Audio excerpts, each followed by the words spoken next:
கதைங்கிறது எந்த அளவுக்கு முக்கியம், அது எந்த அளவுக்கான அடிப்படையான தேவை அப்படிங்கிறத நாம் போன எபிசோடில் பார்த்தோம். அதோட தொடர்ச்சியாக அதை எப்படி சொல்லணும், என்ன பண்ணலாம், எந்த மாதிரி சொன்னால் அவங்க நம்மளோட இருப்பாங்க அப்படின்றதெல்லாம் நாம் பேசியிருக்கோம். அதை தாண்டி இந்த கதையானது எவ்வளோ அழகான ஒரு உறவை அம்மாக்கும் குழந்தைக்கும், அப்பாக்கும் குழந்தைக்கும், டீச்சருக்கும் குழந்தைக்கும், அந்த மாதிரி எல்லா உறவுகளோட ஒரு ஸ்பெஷல் பாண்டை க்ரியேட் பண்ணுது. அதுக்கு ஒரு சின்ன கதை சொல்கிறேன், கேளுங்க. ஒரு கிராமத்தில் ஒரு அம்மா, அந்த அம்மாவுக்கு ஒரு சின்ன பையன் இருந்தான்.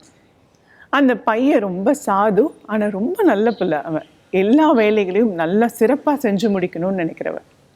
இந்த அம்மாவுக்கு இயல்பாகவே தொடர்ந்து ஒரு வேலைகளை செஞ்சுக்கிட்டே இருப்பாங்க. அந்த என்ன வேலை அப்படின்னா, பக்கத்தில் இருக்கிற குளக்கரைக்கு போய் அங்கேருந்து 2 குடத்துல தண்ணி எடுத்துகிட்டு வருவாங்க. அதுவும் காவடி மாதிரி தூக்கிட்டு வருவாங்க.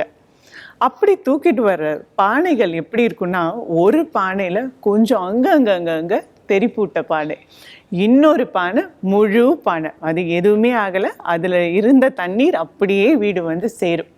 இந்த தெறிப்பூட்ட பானை இருக்குது பார்த்தீங்களா, அதில் நீர் சொட்டிக்கிட்டே வந்து சேரும் வீட்டுக்கு. வீடு வந்து சேரும்போது பானையில் தண்ணி இருக்குமா? இருக்காது. இந்த கேள்வி ரொம்ப நாளாக அந்த பையனுக்கு இருக்குது. என்னடா இது, அம்மா அர்த்தமே இல்லாமல் இப்படி பானையை தூக்கிட்டு வராங்களேன்னு. ஆனால் அந்த குழந்தை எதையுமே அவங்க அம்மா கிட்ட கேட்கல. அப்போது கொஞ்ச நாள் கழித்து இந்த குழந்தைக்கு ஏதோ ஒரு மன வருத்தம். அவன் பள்ளிக்கூடத்துலையோ இல்லை அவன் நண்பர்கள்ட்டையா ஏதோ ஒரு குழப்பத்தில் அவன் ரொம்ப சோர்ந்து போய் உட்காந்துருக்கான். அப்போ அவங்க அம்மா அந்த பையனை அழைச்சிக்கிட்டு தான் தண்டி கொண்டு வர அந்த வழிக்கு கூட்டிகிட்டு போகிறாங்க. அங்கே பாரு அப்படின்னு சொல்கிறாங்க. அந்த பையன் உத்து கவனிக்கும் போது தான் தெரியுது, தான் 2 பானை தூக்கிட்டு வந்தாங்க இல்லையா, அந்த ஒரு பானையில் நீர் சொட்டிக்கிட்டே வந்த இடமெல்லாம் புல்லும் பூவுமா பச்சை பசேல்னு அவ்வளோ அழகாக இருந்தது பார்க்கறதுக்கே. அந்த இன்னொரு பானை தண்ணி வீடு வந்து சேர்ந்துச்சு, ஆனால் அந்த கட்டாந்தரை அப்படியே தான் இருந்தது. அந்த பையனுக்கு ஏதோ ஒரு சந்தோஷம், ஓடி வந்து அவங்க அம்மாவை கட்டி பிடிச்சிக்கிட்டான். அப்பா அவங்க அம்மா சொல்கிறாங்க, இப்போ நாம் செய்கிற சின்ன சின்ன வேலைகள் நமக்கு தெரியும் இது ஒன்றுமே இல்லை அப்படின்னு நாம் நினைப்போம்.